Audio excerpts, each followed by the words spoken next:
Ting mag-umpisa ako magmaneho, para bang inspirado ako, magaan ang katawan ko sa pagmamaneho. Masigasig ako mag-drive, hindi ko rin mapigilan yung sarili ko. Parang may mission ako sa kalsada.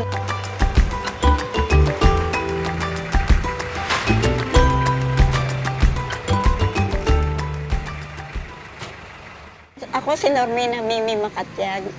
At dito, taga rito ako sa Balubaran, Valenzuela. 75 years old na ako. Nagsimula ako magmaneho ng jeep noong 1998. Tuloy-tuloy na yun hanggang sa ngayon. 20 years ako nag-grocery. Uminto ako.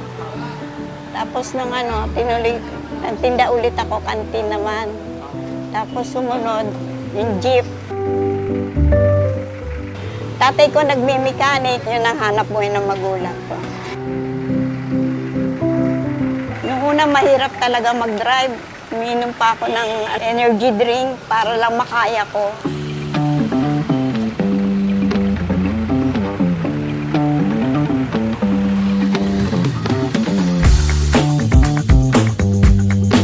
Sa umaga, sikasuhin ko yung pagbiyahe ko. Tapos ayun, mga 2 ikot lang uwi na ako. Tapos ulit ako mga 11 o'clock, 11:30, tanghali. Tapos uwi ako mga 2 o'clock.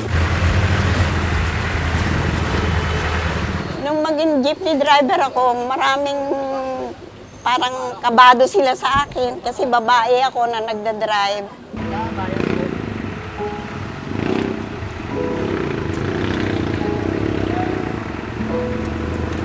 Pagiging isang jeepney driver, pinag-aaralan ko, binabalik-balikan ko yung mga nakaraan. Yun ang mission na pinagawa sa akin. Talagang mahirap mamasada ng jeep.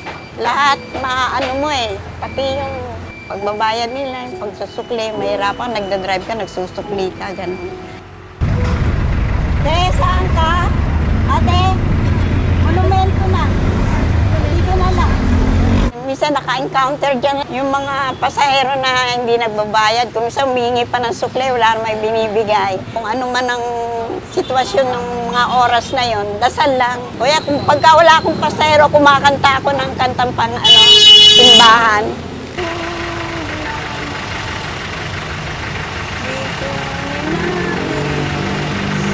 Tapos itong Parkinson, mga 3 years na to eh. Yung Parkinson na to. Ngayon, pagka nakarelax ako, wala naman, di naman siya ganyan. Pinipili ko yung oras na maganda ang biyahe.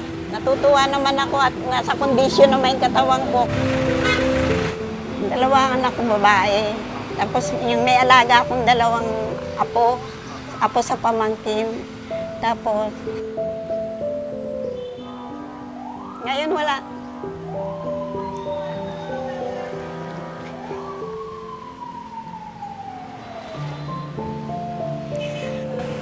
Nalulungkot man ako at wala sila, pero nalilibang ako dahil sa pagmamaneho ba.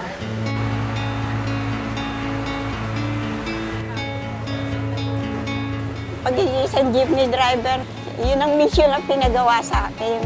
Kasi sa spiritual, wala akong kinatatakutan pag may pinagaganap sa akin eh. Malakas ang loob ko. Kaya sige lang, kung ano yung nararamdaman kong utos sa akin, ginagawa ko na lahat. Mahirap mag-drive eh, lahat eh. Pangangalagaan mo, sasakyan mo, pasahero mo. Hanggat kaya ko, nagdadrive ako.